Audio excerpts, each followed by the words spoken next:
Okay, well, good morning, everyone, and welcome to the first session of the Battle of Ideas and the opening of the Battle for Our Minds strand. And to introduce myself, I'm David Bowden, and aside from being your chair this morning, I'm the satellite coordinator at the Institute of Ideas, one of the organisers of the festival and the convener of this strand.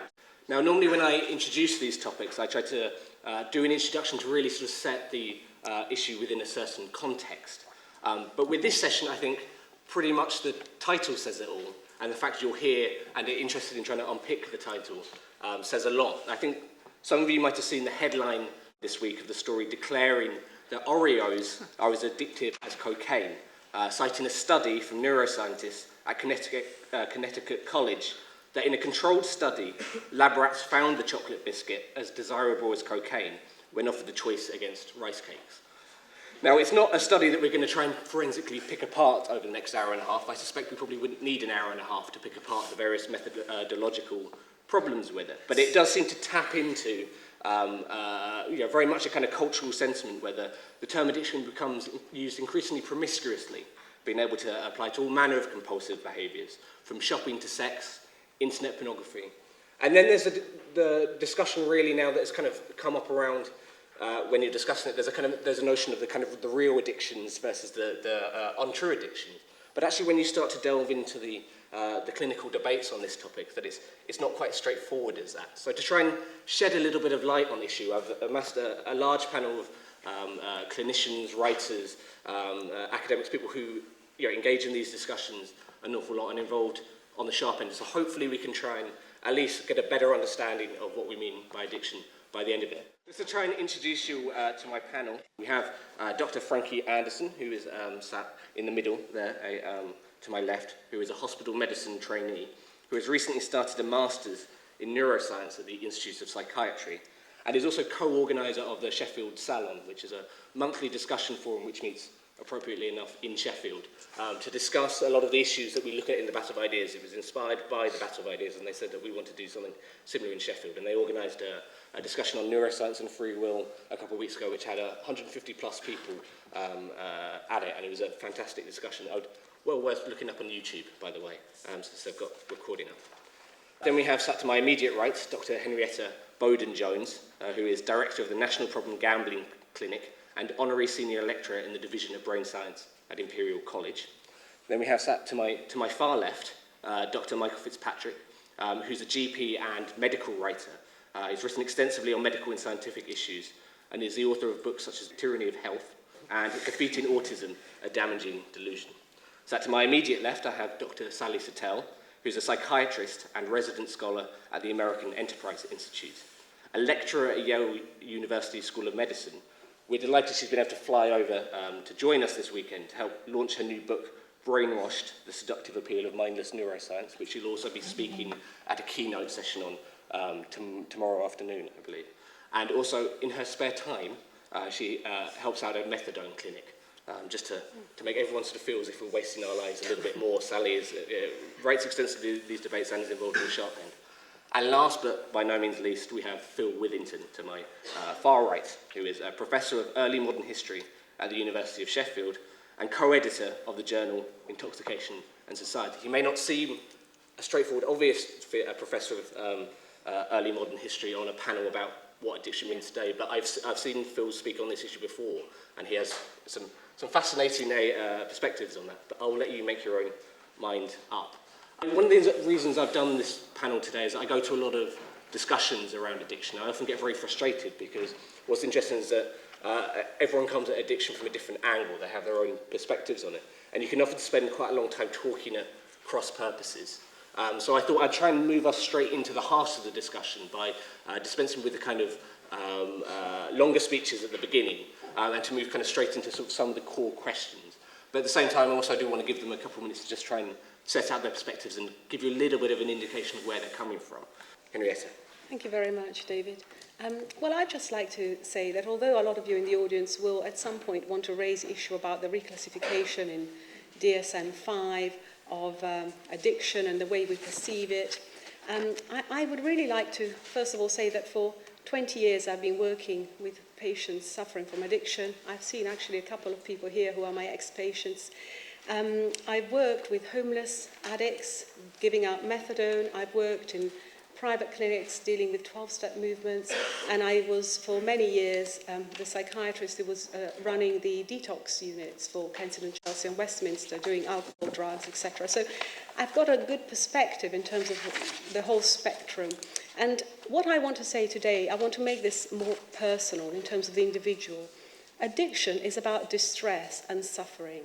And when we try and think what makes all addictions link up to each other, why is the DSM V now putting all these addictions together, including gambling?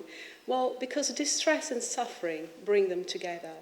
When you have let down your children by not being there for them emotionally or physically, when you've let down your parents by using up all their mortgage money, and losing your family home and their family home because you've spent the money on pathological gambling.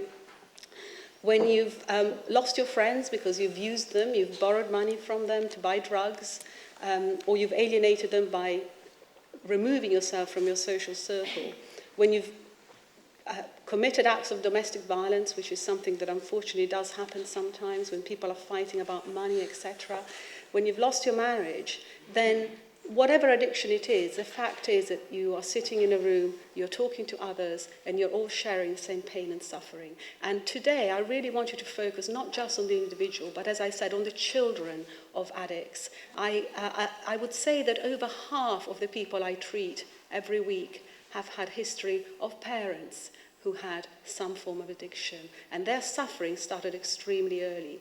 And in a way, the odds were against them from the start, and of course we can help, and of course we can help people be better parents, but I think it is something that I really care about. I will be happy to talk about pathological gambling at any point in terms of why it's being moved under addictions from impulse control disorder, but I think if we approach it from a personal perspective of the losses and the idea of doing something really against your will, doing something when it provides no pleasure anymore because you have gone way beyond that.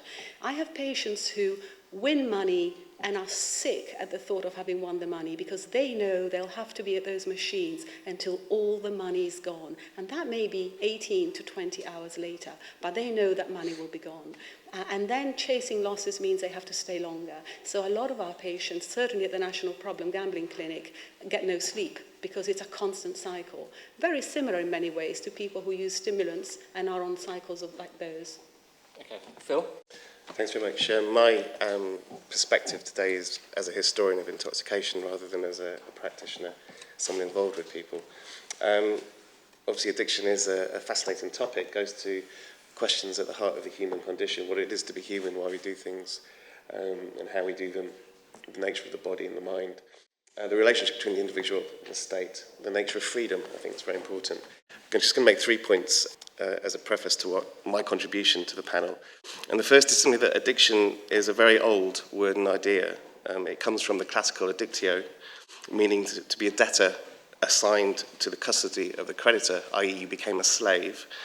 And once it was assimilated into the vernaculars, the European vernaculars in the 16th century, it quickly became a popular and commonplace term. So Thomas Eliot in 1539 is defining it as to be fervently disposed, and Edward Phillips a century later to give oneself to anything. And it's used to describe, very quickly used to describe all sorts of fervencies, including gambling, in fact. And in a sense, the kind of compilation of the list today is very much in the tradition of this kind of promiscuity with which the term addiction was used from the 16th century. The second point I want to make very quickly is about the morality of the term, which is extremely complex. In the early modern period, which I study, could be pejorative in itself, as it implied lack of self-control, moderation, and slippage into slavery. Slavery is a very important concept alongside addiction. But you could nevertheless be addicted to good things such as work or charity and things like that. The real morality problem was the focus of your addiction. So if you were addicted to vice, then that was a double whammy in terms of your moral status as a person. And by the 18th century, addiction is becoming a shorthand for the fervency for vices as opposed to good things. The third point I want to point out is that from the 19th century, the late 19th century, The meaning of the word hasn't changed so much as the explanation as to why people are addicted has changed. And what we've seen, and why this panel is constructed today, is that we've had a medicalisation of the concept in terms of its explanatory power. And I just want to make 3 points about that. In terms of explanation, I think what you find from the late 19th century is whichever medical subdiscipline or discipline has institutional power or influence tends to have its kind of explanatory position on addiction rarefied as a policy position. There's a very close relationship between institutional and power and policy, which doesn't necessarily reflect actually the epistemological truth of the explanation. The second point I'd make is that focusing, and this actually is endorsing Henrietta's point, focusing purely on the physiological, the neurological, the health issue can be naive and potentially dangerous for both the personal and the social body, in that it obscures the vast complexity of social, cultural and political factors which also play into the issue of addiction, and of course the positive kinds of values which are associated with the same kind of consumption, such as intoxication, joyousness, and etc. So I think the medical has to be placed within this historical and this much wider social context if we're going to go further and be actually constructive in our approach.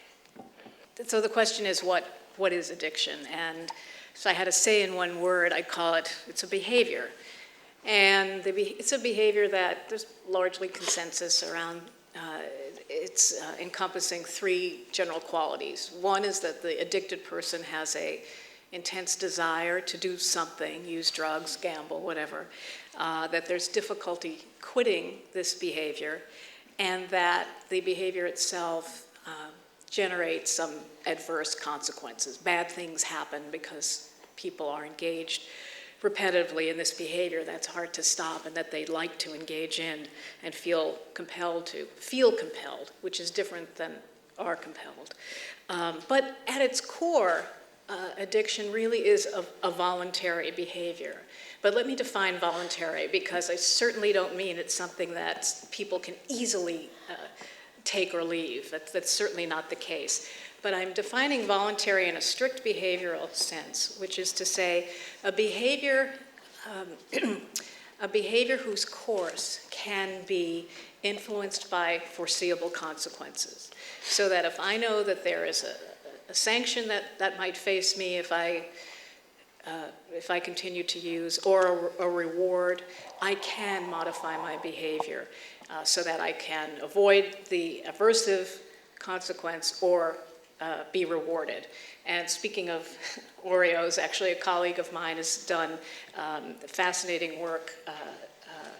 In fact, there's a long tradition of what's called contingency management work, where you give committed methamphetamine addicts a choice of cash or methamphetamine in a laboratory-like setting, and they will take the cash. The point is, in certain contexts, they are capable of choice-making, and choice-making that we would consider constructive. There's been a lot of emphasis, I think, unhealthy, on the brain, on the neural level of addiction. It's relevant because clearly drugs affect the brain, and any behavior engages the brain on a fundamental level. But the brain changes that occur in the context of addiction do not affect a person's capacity to respond to these contingencies. The contingencies have to be constructed in a certain way so that they have meaning to a person, but the brain changes, which are real, which exist, do not influence this choice making, as opposed to the brain changes we see in a more traditional brain disorder, let's say like Alzheimer's. There, no matter how much you might incentivize someone to stop their dementia from worsening, it wouldn't matter, because the kinds of brain changes that are characteristic of dementing illnesses do not allow a person to respond to incentives and contingencies. And that is a very key element of addiction. There are others that we can talk about, but that is extremely key in terms of how we think about treatment, effective treatment, and also in terms of policy.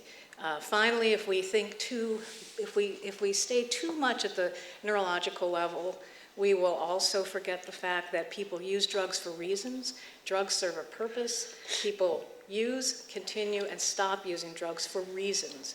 And those reasons, while it's very hard to change one's behavior, I'm not minimizing that at all. One just doesn't say no.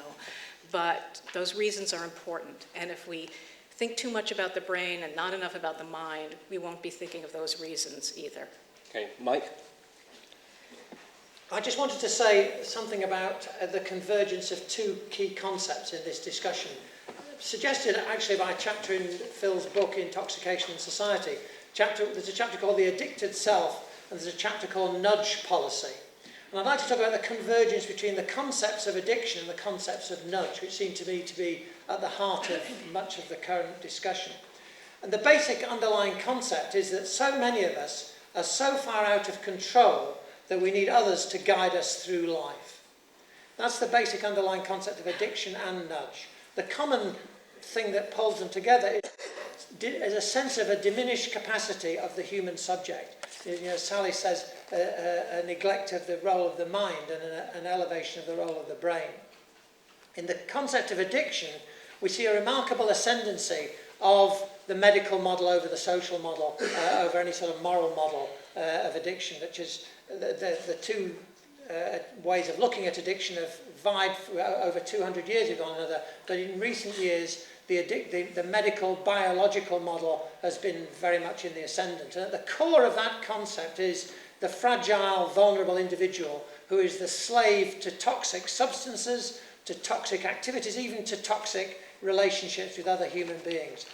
You know, we're familiar with how these concepts have stretched from alcohol to heroin to tobacco, to gambling, to sex, to all sorts of other things. And indeed, in the notion of codependent relationships extend to the argument that almost everybody has addictive relationships with other people.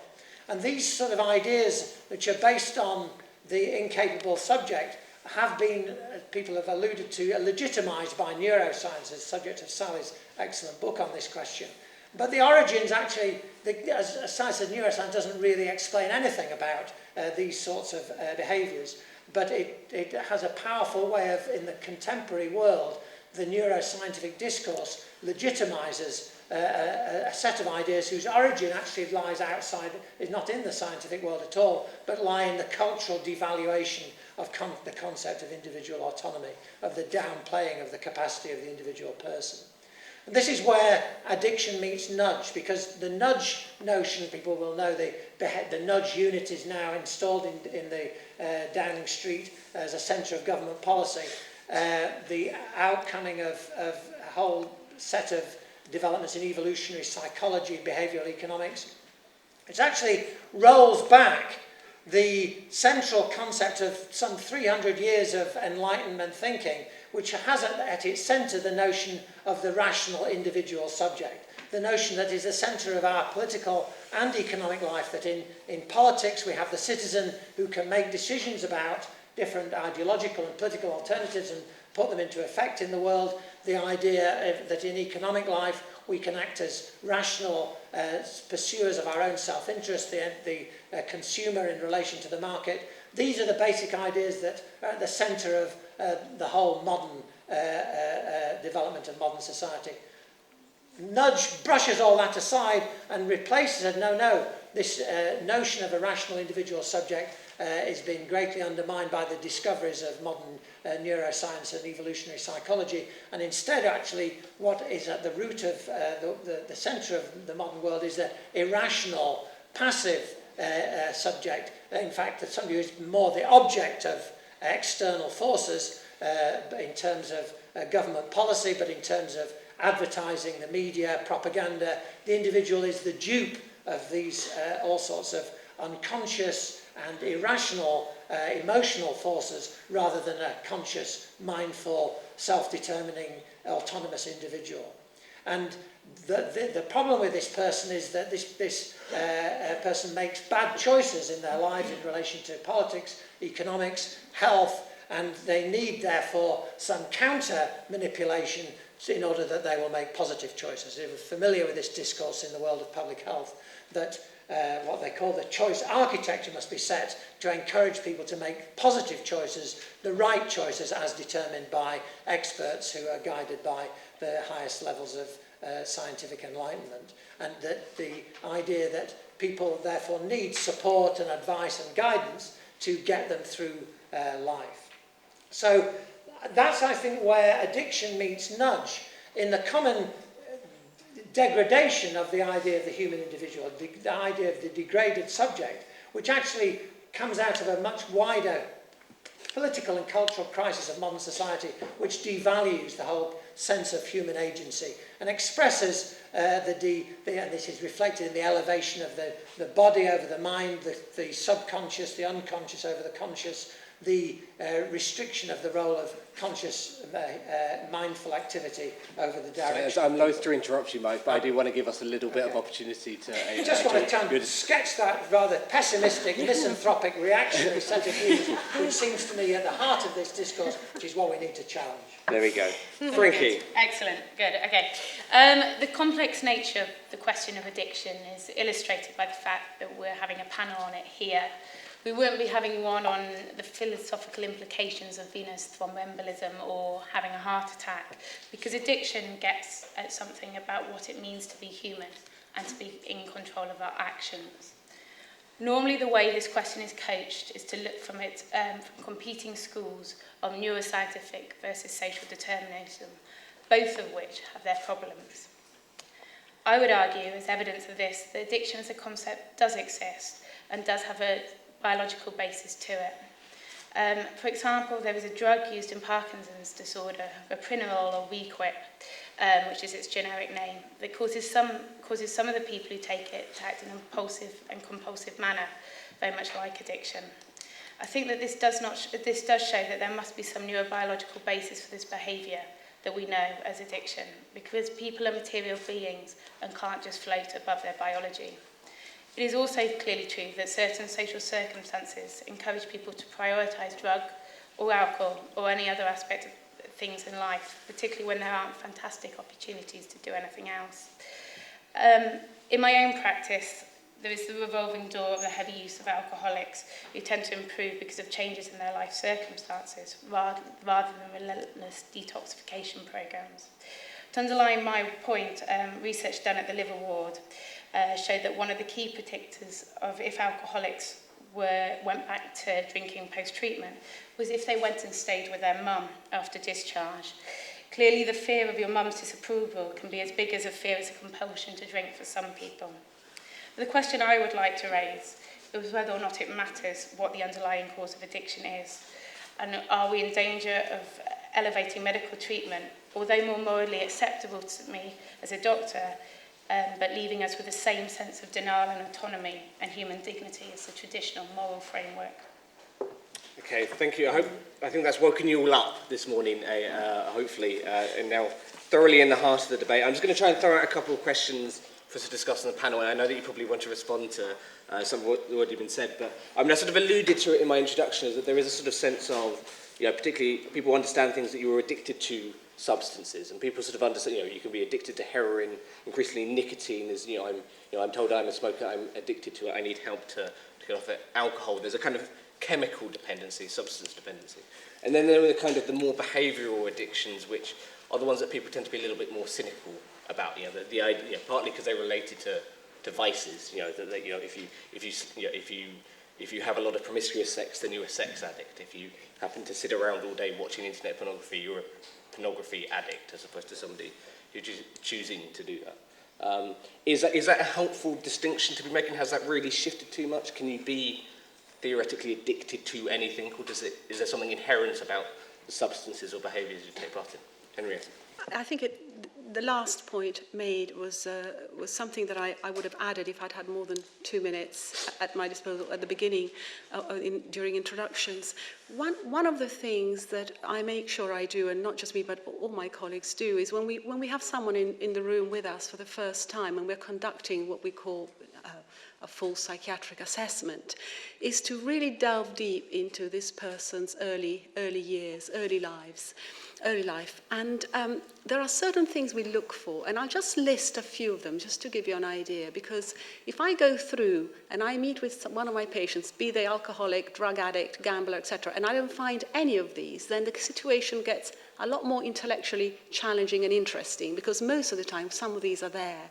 So we look for early adverse life events, and these could be separations in early years from the family, from parents and the family due to illness. In the old days, there would be separations of 6 months, 4 months.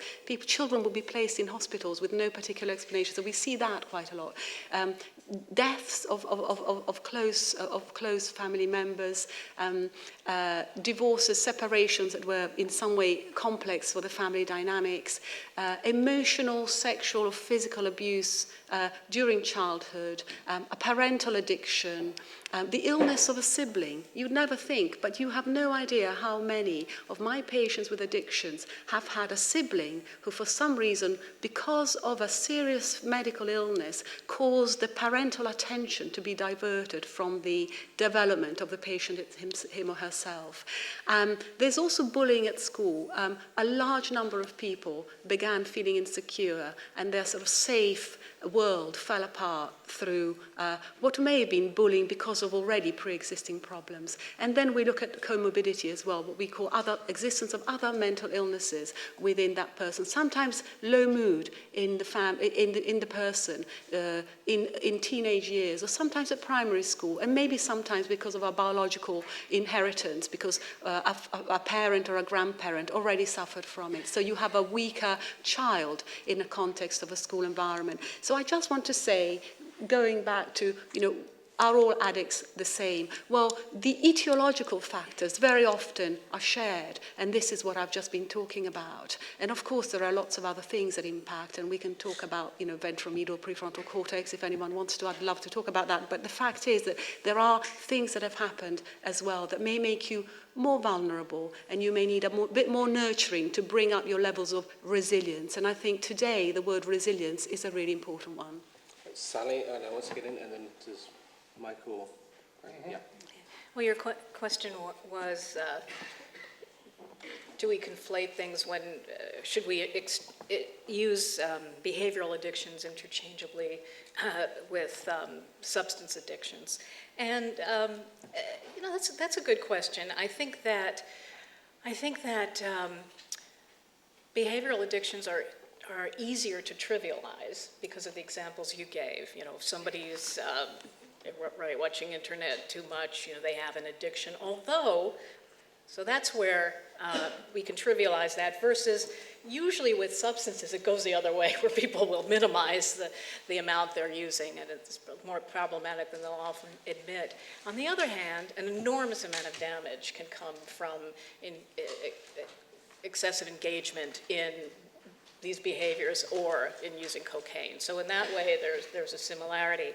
What concerns me the most really is by codifying these diagnoses, which we have to do for clinical practice. There's no question about that, and I have no problem with it. But is when this migrates into the forensic setting and in the courtroom, and the legal status of these diagnoses then, and how they're used in the service of either excuse or mitigation. And I think that's problematic no matter what the addiction is. Mike? Yeah, I think there was an interesting moment in the discussion of tobacco, cigarette smoking, around about the end of the 80s, early 90s, when the early days, when it first became apparent of a link between cigarette smoking and lung cancer, there was and that was promoted to public health people. There was a substantial decline in the rate of smoking, and very many millions of people gave it up. Obviously, there was a significant proportion of people still smoking, and the way in which the issue was presented was shifted from the idea of cigarette smoking being a bad habit to suddenly there was a sort of scientific discourse, which actually wasn't new, it had been around forever, but it became suddenly the dominant view, which cigarette smoking wasn't a bad habit, it was to do with nicotine dependency and addiction to nicotine. And the idea then was what people needed was nicotine replacement therapy, which then became available in various forms, which people are now familiar with. But it's interesting to note this was a new way of presenting the whole problem of so-called addiction to smoking. from being a bad habit to being a chemical dependency. And was a significant shift, and it redefined something which was considered a bad habit to being in terms of addiction. Now, what was also interesting about this was that actually it was, in terms of people's capacity to give up, much more successful was the propaganda about just drawing to people's attention the dangers of smoking. The introduction of nicotine replacement therapy, and indeed other more medical sorts of treatment for addiction, have proved to be much less successful in terms of actually getting the rate of consumption down. People then made the argument that cigarette smoking is, nicotine is even more addictive than heroin, which is actually, an interesting argument looking back to heroin, because if millions of people had managed to give up cigarette smoking as a bad habit without any medical treatment, then maybe that also applied to heroin, which actually then other people came, but actually it does apply to heroin. Lots of people just stop using heroin, and there are various examples of it. The GIs coming back from Vietnam all gave up using heroin the vast majority without using treatment. So and people who stop using opiates when they're using it for medical treatment, which doesn't seem to occasion the great withdrawal problems and everything else that required all sorts of medical treatments. So the point I'm trying to make here is that there is in fact a lot of good news here, that most people are quite capable of dealing with toxic substances and stopping them without a lot of medicalisation or medical intervention in them. And that the idea of medical dependency or chemical dependency is not as persuasive as it might be if you look at the actual broad reality of people's experience of dealing with these problems. The other cautionary note I would like to strike, I think we are talking about, to some extent, different problems here. I'm actually really concerned about the wide way in which the concepts of addiction are used in relation to society as a whole. I think there are particular issues about how you help the tiny minority of people who have very particular problems of dealing with addiction. They're two related but separate issues. I think they have to be discussed separately. Phil and then Frankie. Thanks. I just think it's helpful possibly to think of separating some of the issues that we're talking about conceptually. I mean, in terms of the semantics of addiction, obviously you can be addicted to anything if you're fervently disposed to gambling or to heroin or to pornography. That is on a par, and that is entirely consistent with uses of the term as it's come down to us from classical culture. But if you then think about the nature of the focus of addiction and the explanations to why it's addictive, for example, the difference between gambling and nicotine, then that's a different set of issues, because you have different epistemologies and understandings of the nature of that addiction and the way it interacts with the body and the self and so on. But I think the third point, and I think what I was getting from Henrietta's when you were talking, is the consequences of this whatever kind of addiction it is as well, and the social settings in which the addicted person has to operate. And I think that's a third set of factors which isn't necessarily helpful to conflate with the second set of factors and the first set of factors. And I think when you do conflate them, you get into real problems in terms of certainly legislative attitudes and the way in which the society deals with problems and not problems. And it also encourages social discrimination as well. I think there's a real danger of that within that conflation. Yeah. I would echo Mike's point that there is a big difference between having a couple of drinks on a Saturday night and using the parlance of psychology and saying, oh, I'm addicted to this or I'm addicted, which is now becoming far more mainstream to hear psychological or psychiatric language used outside of psychiatric settings. So people are addicted to Candy Crush, or they're, I'm feeling depressed, I feel a bit fed up. So I would echo that conflation, don't conflate what is an addiction and what is a bad habit. In terms of substance abuse and behavioural problems, I think possibly coming from a medical perspective, the thing that we don't discuss is the kind of social consequences of something like alcohol or heroin addiction, which have wider effects on the body as opposed to just in psychological terminology, and how we deal with that as a society. I would argue that there is an increased amount of problem drinking, and although I don't think nudge is the way forward, there needs to be a discussion about how we do deal with people drinking more and more often. I mean, so both Phil and Mike have talked about the way in which there's a kind of move from moralisation to medicalisation.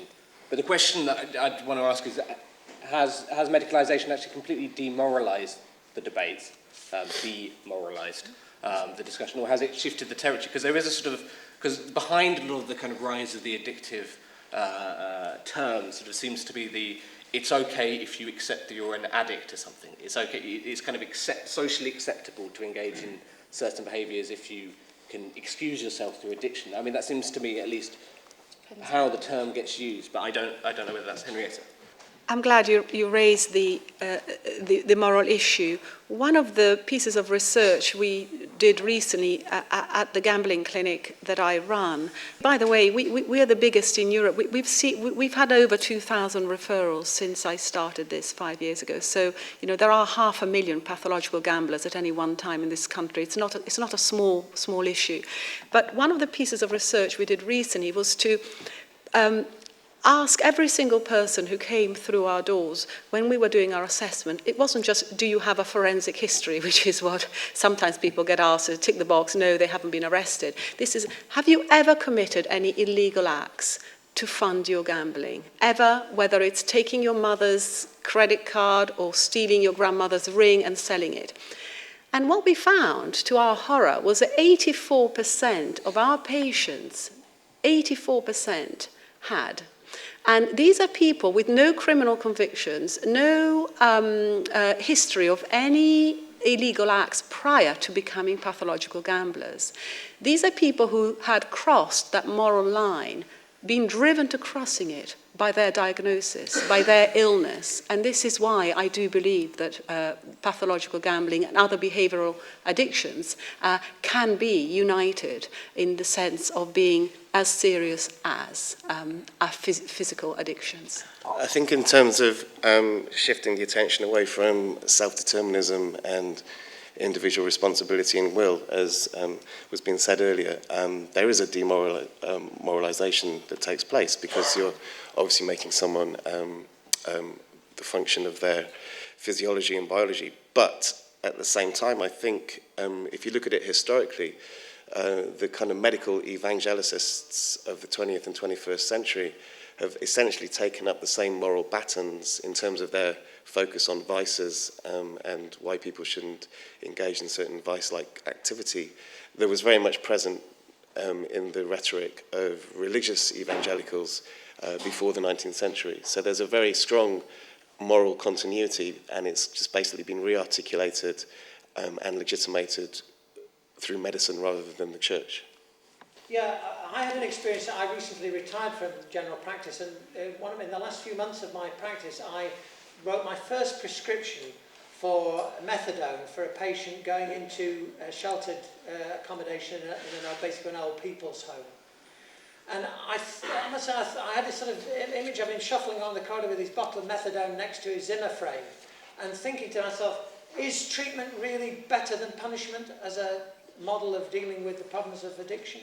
That in a way, you have to ask the question, does it work? That somebody is using this rather stupefying drug continuously for 30 years. The object of these sort of treatments was originally established, was to get people off the drugs, to achieve abstinence. That's been entirely thrown out the window. If you ask the question, does it work in those terms, then obviously it doesn't, and the statistics of the National Treatment Agency bear that out in this, if you look specifically in relation to the methadone issue.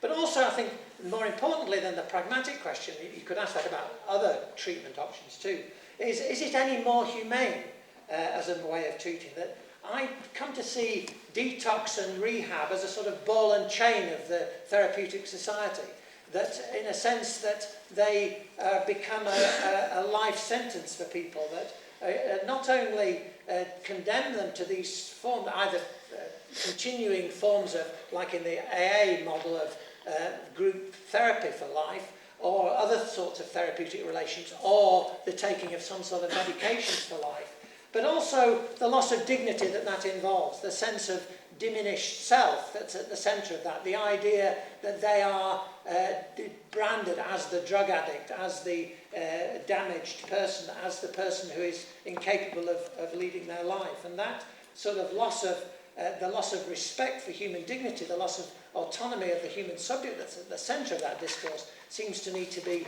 profoundly damaging to the welfare and well-being of the individual. Okay, Sally, then Frankie, then I'm going to go out to the audience. You know, from a treatment standpoint, the medical versus moral stance is, I think, a false dichotomy. I'm guessing you do as well. And actually, I see them operating well synergistically. From the medical standpoint, when I think of medical, I don't think of addiction as a classic disease because, again, the disease concept implies involuntariness. But when I say that the synergism between medical and moral makes a lot of sense, by medical there I mean the availability of care for people, and the care itself and anyone who comes into it should not be stigmatized. Their behavior as an addict, sure, it should be stigmatized. No one stigmatizes them more than addicts themselves. They come in because so often they're ashamed. And I also think we can use pharmaceuticals. I work in a methadone clinic, for heaven's sake, so I have nothing against that. It's probably the best, Michael, it's not great, but it's probably the best pharmaceutical we even have for treating drug addiction, if you want to go that route.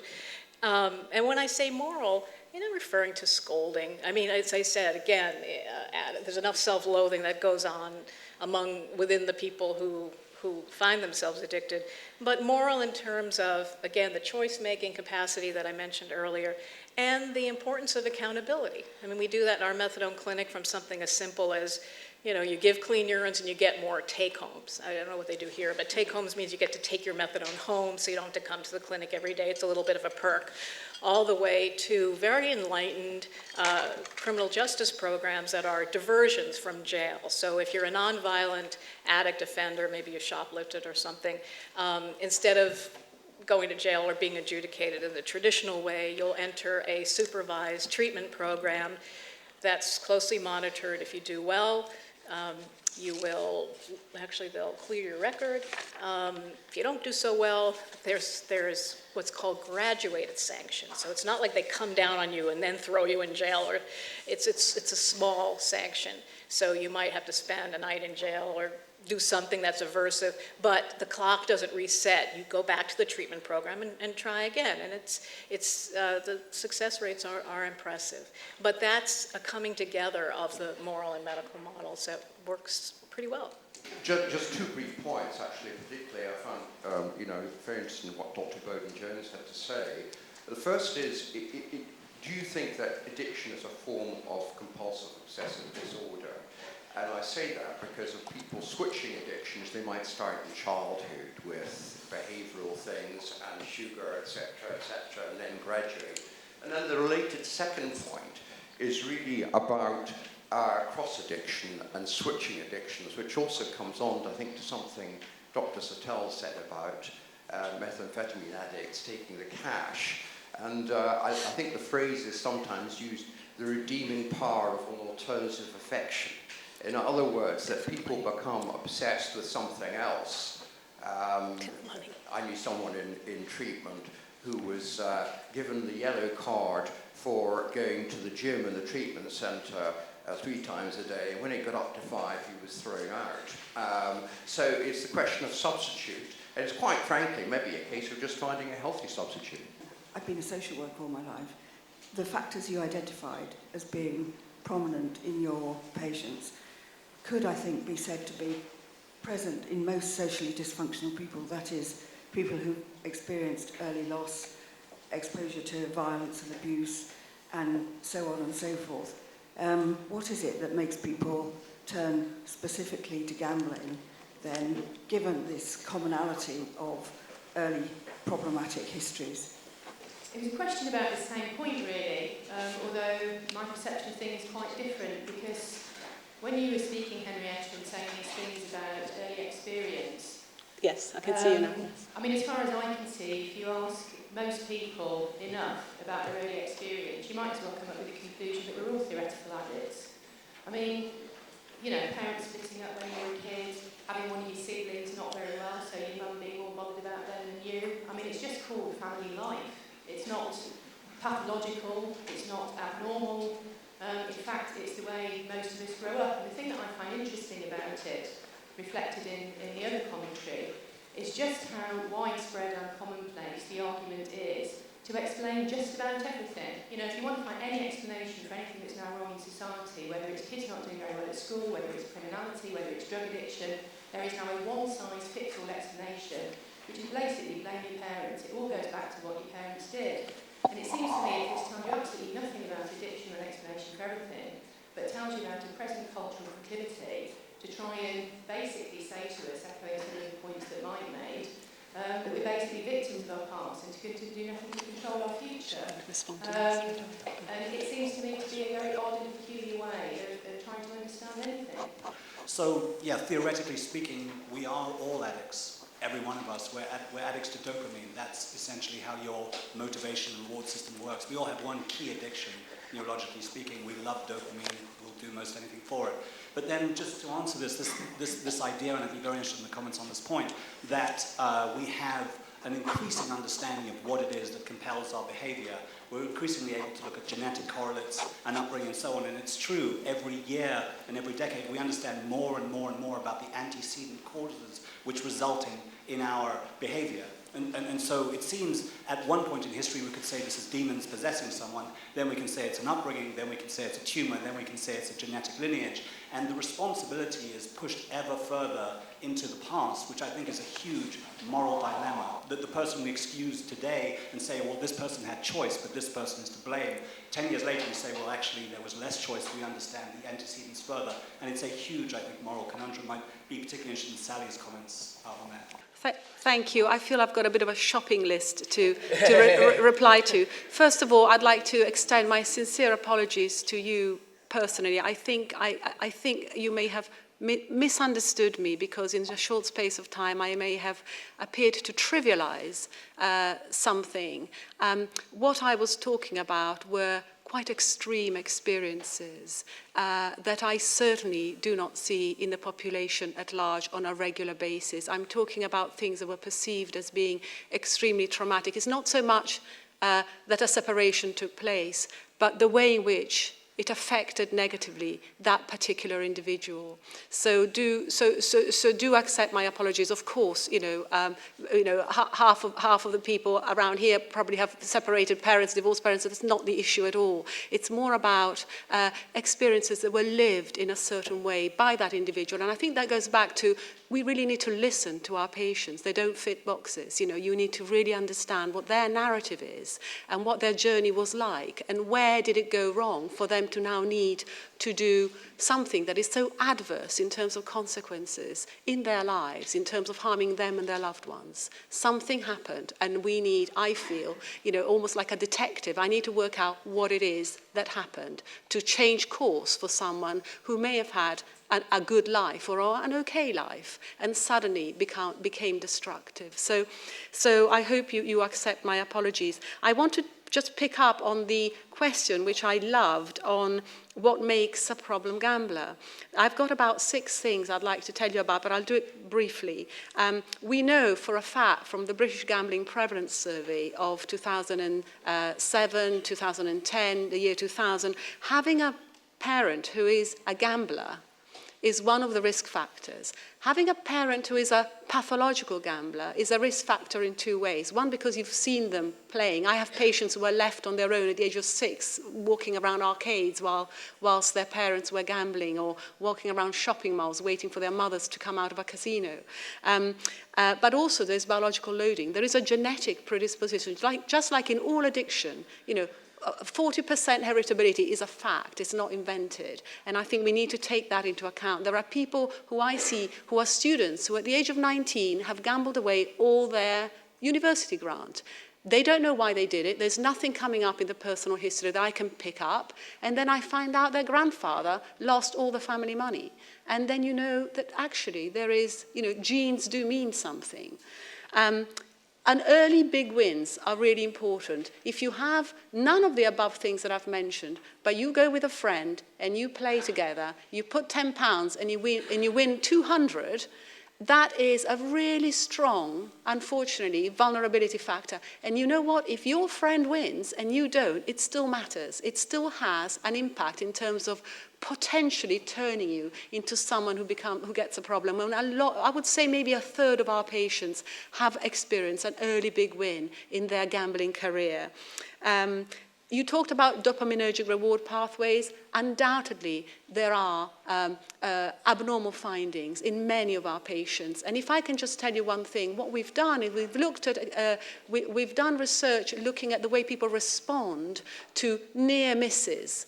Near misses mean that, you've got 2 apples and a banana. Well, if I get 2 apples and a banana, to me, that's just like I didn't win. But if you're predisposed to problem gambling, 2 apples and a banana is a near win.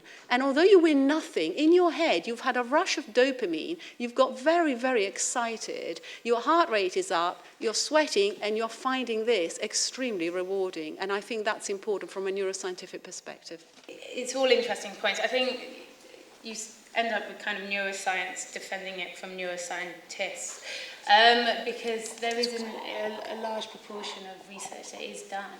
The extrapolations from that research, it's very difficult to know what is significant and what isn't, particularly in an era where we're not exactly sure what's normal.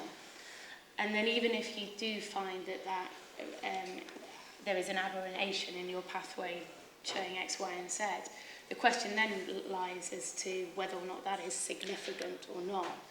And really, what does that show, apart from the fact that part of your brain isn't functioning correctly or is over-functioning? So I would try and move away from the concept of neurodeterminism to explain something as socially involved as addiction. That gentleman with the cat, you said, I think, what won't we do? Or we'll do almost anything for dopamine, and but we won't. And you see this. Most of us don't, simply because most people don't become addicts, and I'm talking about traditional, conventional type of addicts. And what happens is 2 things. First, forget the people who never become addicts, but there are people who are on their way to becoming addicts. And most people, and I have good epidemiologic sources if folks want to follow up on this, the natural history is that most people stop using on their own. Now, within the first 10 years of use. Now, that's a lot of years, and a lot can happen. You can get HIV, you can overdose, you can get in a lot of trouble during those 10 years. So I don't recommend sitting there waiting, thinking, well, this will be over, even though statistically it will be. No, you want to intervene as soon as possible, no question about that. But the point is that we hear so much, or at least in the US, how addiction, this has become a mantra, chronic relapsing brain disease. Well, put the brain disease part aside, because I just have problems with reifying it that way, again, with the emphasis on the brain. But even the chronicity part is not true. Most people stop on their own, and they stop within a number of years, usually before they're 30. The people who tend to go on are people who usually have comorbid illnesses, depression or anxiety. The other thing is that when a person is in a situation like Henrietta's describing, at the casino or in the middle of a crack binge or in the midst of heroin withdrawal, that's not the time they're going to walk away. That's not even the time they're in a position to walk away. But the average person who does decide to stop is usually respond. I can hardly think of a situation otherwise, frankly, but responding to either disgust with themselves and their situation or pressure from a family member. And these sort of self-appraisals play a huge role in a person's decision to stop. But the decision is not made while they're, again, in the throes of withdrawal or, in front of the machine. It stops during these lucid periods, which drug addicts actually have a lot of. We tend to, I think of these cinematic representations where an alcoholic is drinking all the time, or someone's constantly nodding out if most of our patients work. No, they don't get paid taxes or anything, it's like under the table. But the point is they're purposeful and they have jobs and they're productive in a way. A lot of hours in the day for most folks, or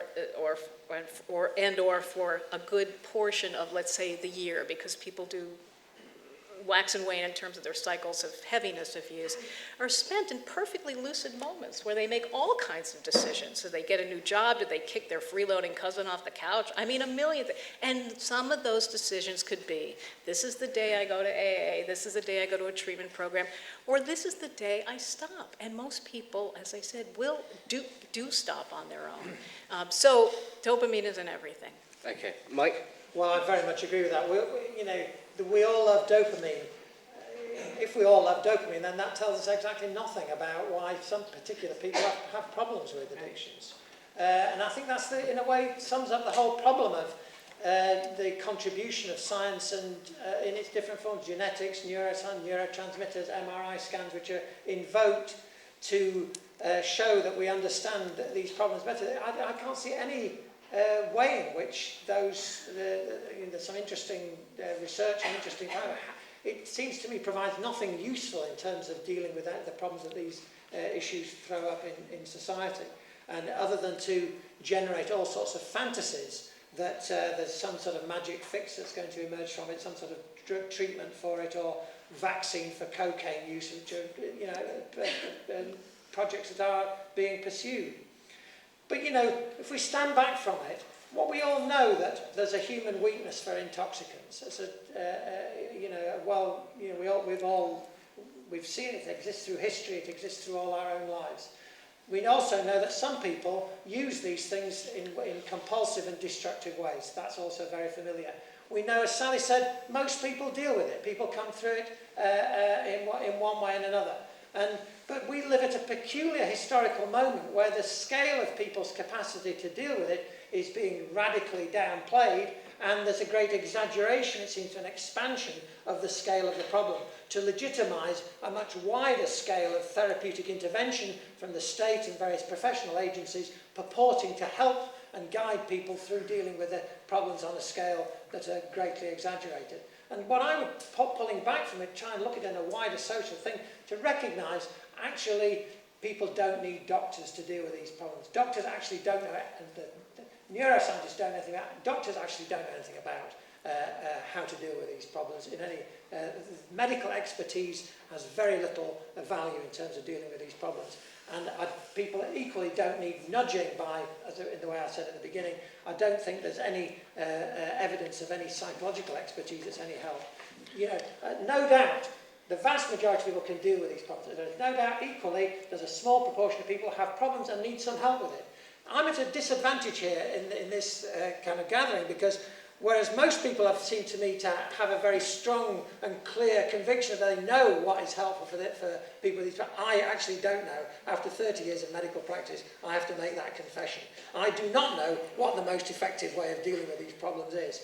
But what I am suspicious of is interventions which make the problem worse. And I've seen a lot of those in my medical career. And I'm particularly suspicious of the morbid embrace that seems to exist between the diminished self of the addict and the enhanced self of the therapist, marching together with a bottle of methadone into the old people's home. I was also a bit perturbed by the idea that we understand about behaviour more every year. And I mean, if you think about capitalism, capitalism works by inventing new things to do things which we can do already with old things, to give the people who invent them money. And I do think we're going through a profound period of medical capitalism at the moment, where different subdisciplines are making kind of claims to have discovered the gene or discovered the hormone or so on, which explains behaviour, when they don't. They know very little at all. And I think that's reflected in that one decade to the next, you have a kind of predominant paradigm that people are referring to. But I think to the question over there, I actually don't necessarily think you misunderstood what Henrietta was saying, and I sympathised entirely with what you're doing, because I think Henrietta's explanation of the therapy shows this kind of real lack of knowledge about why people do what they do, in terms of, you can refer to dopamine, you can refer to a gene, you can talk about family history, but ultimately this is all very imprecise, and it isn't knowledge in a kind of meaningful sense.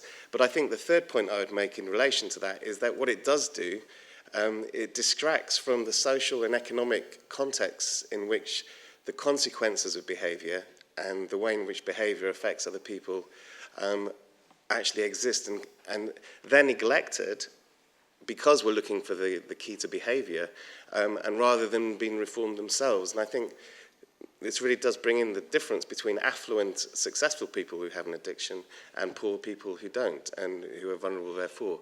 And I think there should be more attention paid to the social and the economic, not at the expense of trying to work out behaviour, but certainly giving that as equal attention. I mean, I just want to put the final nail in the neurodeterminist coffin, because it's amazing, this beast. It keeps on being, it's a bit like Rasputin. You shot him, he kept running. You threw him in the ice, he popped up. You gave him an arsenic cake, he asked for a second helping. And neurodeterminism is the same indestructible beast. First of all, there are deep problems. There are conceptual problems. Dopaminergic pathways are supposed to explain the pleasure that we get from masturbation, from listening to an opera, or from reflecting on a life well led. They're actually quite different things, for some people anyway. So there's conceptual problems. There are empirical problems. Anybody who believes that there is such a science as social neuroscience should read two papers. Ed Voll's paper, published in 2009, which was a meta-analysis, along with some serious characters, of most of the statistics in social neuroscience, and they don't stand up to the most, as it were, languid gaze.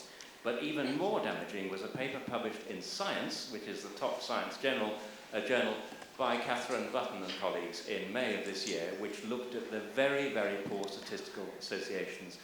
And it is not at all surprising. You wouldn't expect conceptually ill-defined items to do anything other than have very low correlation levels. But I want to relate that to something very important that Mike has said, which is this is part of a huge intellectual trend of pessimism, away from the notion that we are conscious agents, the fundamental Enlightenment notion that we are independent points of departure, to the idea that we are just conduits for forces, either biological forces or social forces. And I think that is deeply endangering, and that's why this discussion is even more important than addiction. And I would say this discussion itself is somewhat addictive for that reason. I don't doubt for a minute that lots of people have suffered serious abuse, but I do have a problem with the concept of it. Because I do think it's important to bear in mind that memory isn't replayed like a video or a DVD, and memory is as much about the present as it is about the past. So your present mental state influences how you remember past experiences. And I do think we're getting a sort of trend today where past abuse is being seen as the cause of so many things. And an example that I'll use is slightly maybe not related to it. A couple of years ago, I was charting the psychiatric user survivor movements and their arguments, etc., etc. And in the early days, a lot of their arguments for the cause of their psychotic symptoms was to do with issues around class, structural issues, etc., etc.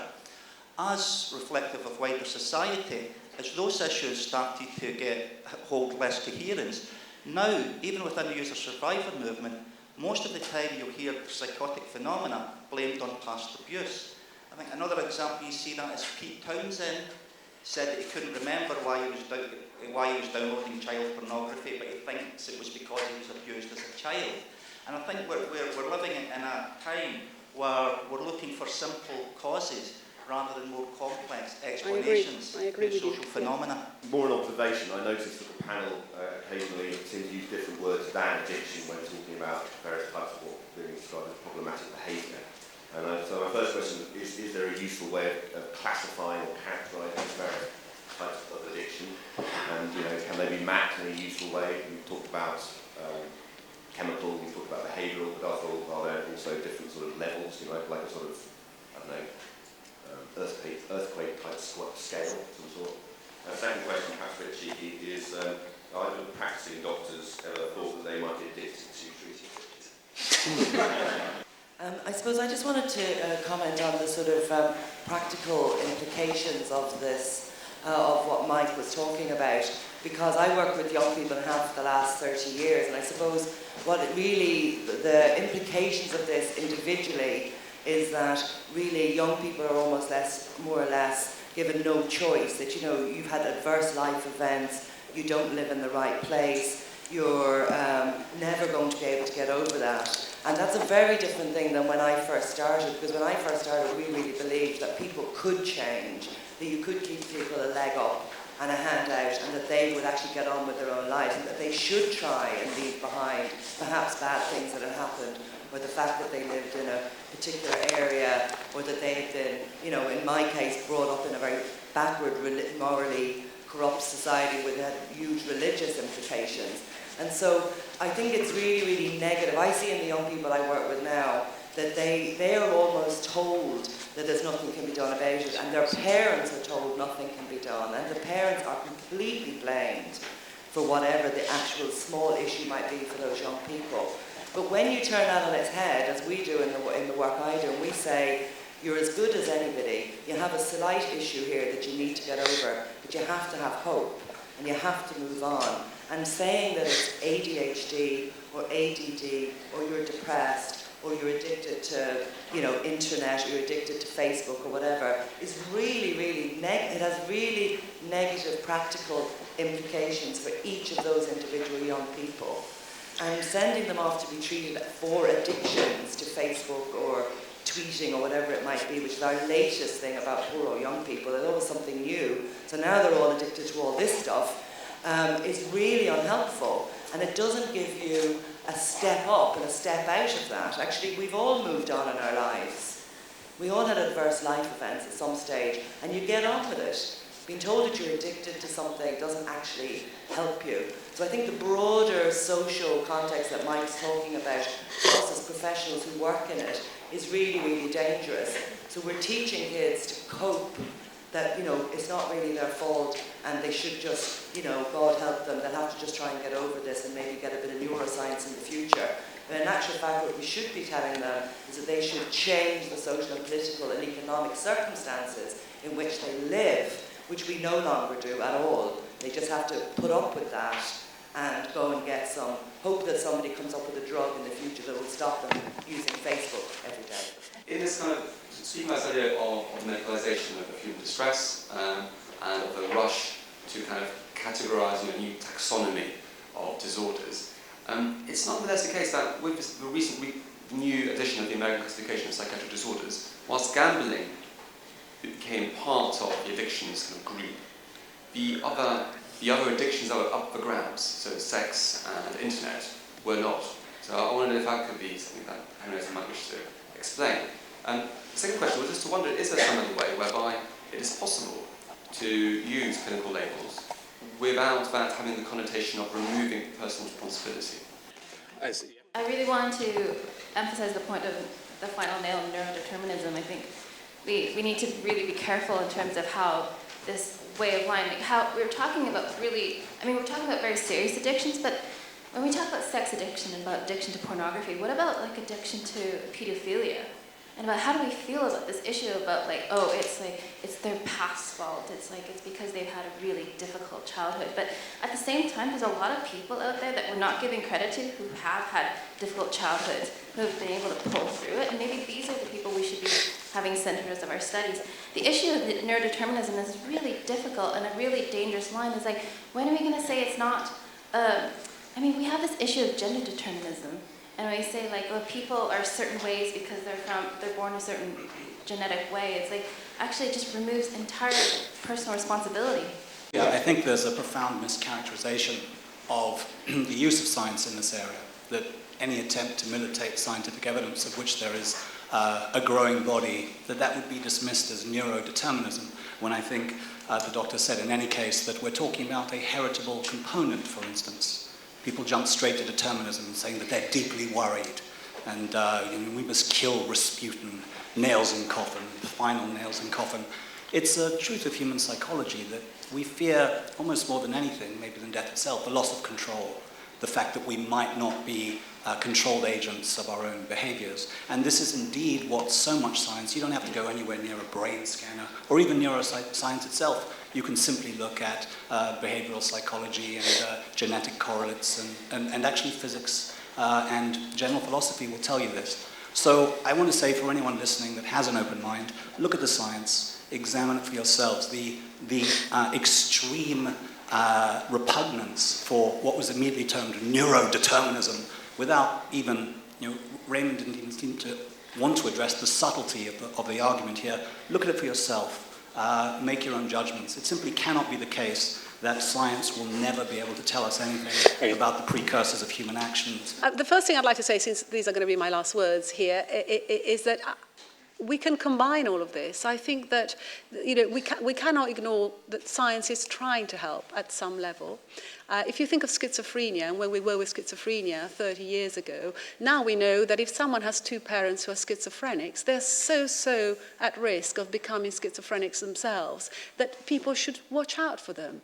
Teach them about the illness and teach them to avoid taking any drugs, because if they don't, they're very likely to contract the disease. If instead they look after themselves, they're absolutely likely to stay well. And I think, we can apply this to the world of addiction at some level. So I don't think we're all speaking from different perspectives. It's absolutely fine to have a medical perspective that takes in neuroscience and the classification of diseases and still be very excited and interested in societal changes, and leaving it up to the individual and the people around the individual to make big changes in teaching them how to be a stronger person and absolutely not give up just because they've ended up experiencing some adverse early life conditions. As you say, all of us experience adverse conditions at some point or other, and it's about learning how to overcome them. Some people may need a little bit of extra help, and things like cognitive behavioral therapy have been shown to help significantly, even in young people, to try and make them a bit stronger. So that was the first thing I wanted to say. Internet addiction, the question to answer that, there wasn't enough scientific evidence. And I think one of the great things about the DSM V is that at least they're trying. And they're not just going to be influenced by people pressuring them, or, there's research from Asia on internet addiction, but there really isn't enough from America or Europe, so that's why it ended up in section 3, which is like more research needed. I agree that we are at risk of over-medicalising things, and so, it's very important to hear all points of view, and I'm delighted to be here hearing them, because most of the time I'm in my clinic and all I do is talk to other doctors, so I love hearing your perspectives.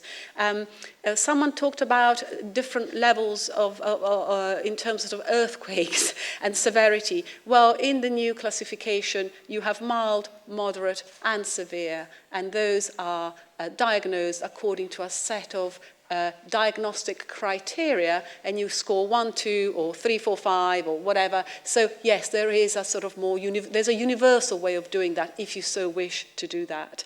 And lastly, from me, can you get addicted to treating patients with addictions? Well, clearly I've been doing it for 20 years. I love it. I wouldn't do anything else, so the answer is yes. But there are hopefully no adverse consequences to that. Phil? Thanks. I just want to say how much I've enjoyed your questions, actually.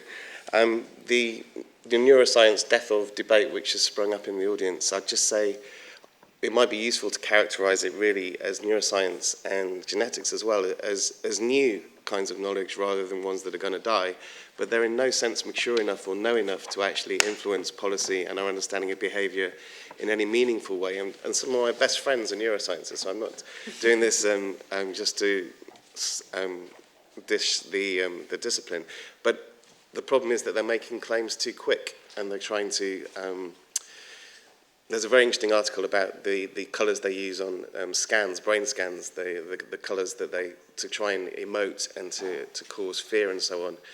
It's all representation at the moment, and it needs much more knowledge before it can be useful. But I think in terms of the typologies question, I think that's very interesting too. And I think what really needs to be, and this relates in the sense to the issue about whether we can salvage some sense of self-determinism within the clinician's vocabulary and approach as well. I think it's all about, it's up to the clinicians really to be aware of the much broader set of contexts in which they're working, which often many of them are, and they've got a bit of a bashing today, but everyone's doing their best. But there needs to be that sense of awareness of complexity and a precision in terms of differentiating between the kinds of focus that people become fervently disposed towards, the effects on the person as opposed to society, and a really strong differentiation between consequences and the context in which those consequences are experienced, and actually the consequences for the individual as well. And these aren't always the same things, but they seem to be bundled together too often in treatment and also in policy.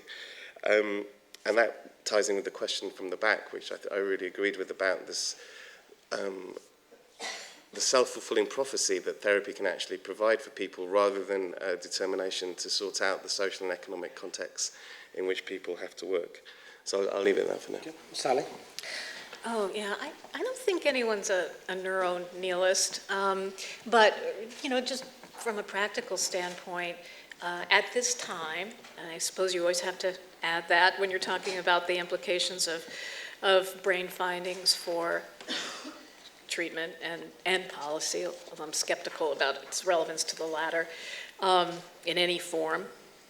Nevertheless, it's just that when you think of, you know, the brain, let's say brain, psychology, environment, this kind of thing, that that if you're a clinician or a policymaker, that the most effective interventions we have at this time reside at the levels of psychology, especially behavioral management. We didn't even talk about relapse prevention, but there's a very good structured way of helping people to recognize the kinds of environmental cues that trigger craving, which is a very disruptive sensation and can really sabotage recovery. But you know, these occur at the behavioral level, and we've also talked about the psychological level in terms of reasons why people use. I personally think that much addiction is driven by the self-medication model, that people, it helps with distress in some way. But the point is that, you know, when and if neuroscience has something to teach us that's of practical use, I'll be the first to use it. I certainly do believe that the neuroscience of addiction I suspect will tell us more in the end about motivational systems and reward processing and impulse control, and maybe more relevant, frankly, end up being more relevant for other mental conditions than addiction, but who knows, we'll have to see. The point is, I think we're all dying to use whatever's practical. It's just that that level of analysis has not yet produced anything, and it shouldn't be a distraction from the other levels, behavior and psychological and environmental, which have the most promise for informing policy and treatment. I could end there? Yep. Shall I end there? Okay, I'll end there. Frankie and then Mike. I'm going to just finish on the point that was raised in the front row about kind of increasing medicalisation. And I know that this discussion is about addiction, but I think it kind of ties in further to the kind of medicalisation of often quite normal or abnormal or bad behaviours, depending on what your framework is. I think the increasing use of the word depression to mean sadness or to mean fed up, the increased use of its terminology within everyday parlance as well, I think is something that we need to look at closely. And as Mike has alluded to, why this is happening. And, you know, what is this kind of creeping infantilization that has led us to kind of medicalise our normal behaviour. So that's why I'm going to leave it out of the mic. Okay, and Mike. Yeah, I'd just like to conclude on this question, interesting question about doctors being addicted. Can doctors be addicted to treating patients? I thought it was a very interesting question. And in a way, Henrietta's reply I thought was even more interesting, because, you know, the problem of not just peculiar to doctors, but there is a vast professional world of doctors, therapists, nurses, people involved in caring and helping. It is a major sphere of activity in our society. And it seems to me very important to recognise that and Henrietta started her comments by emphasising the degree of distress and suffering that she's dealing with in her clinic. But for anybody then and she sort of suggests that she very much enjoys this work, but she considers that there could be no adverse consequences of this activity, is quite a remarkable conviction to express, because, you've got to be aware of the Personally, possibility. personal adverse Personally, consequences, yes. But you know, we have to be aware as professionals of the possibility of adverse consequences of our attempts to be caring and helpful. On myself when I treat people. I appreciate your emphasis was about adverse consequences for yourself. Yeah. I'm talking about adverse consequences for our patients and for the wider public who are in these relationships of being helped and cared for by professionals. And it seems to me one of the few things I learned from my long career in medicine was the importance of the adage, don't just do something, stand there, which is one of the great insights of evidence-based medicine. Don't just do something, stand there. If you don't know what you're doing is going to help somebody, you're better off not doing anything. And so much of one of the great insights of evidence-based medicine has been to show that many of the things that doctors were doing actually were not just useless, but were positively harmful. And, you know, this is one of the questions that we have to ask, it seems to me, in relation to our dealing with these problems, that we are dealing here with problems of living, really. And doctors, let me let you into a secret, doctors do not have any answers to the problems of living any more than you have. And there is a very serious danger in the presumption, the pretense that they have some greater insight into this, and that underlies their interventions in these sort of areas, which can indeed actually undermine people's capacity to deal with their own problems. And that's the thing I think we've got to be aware of in this area, that the very idea that we are doing, being very caring and very helpful in responding to all these distress, that what we are actually doing may actually be undermining people's capacity to deal with the problems themselves. Okay, can we thank the panel, please?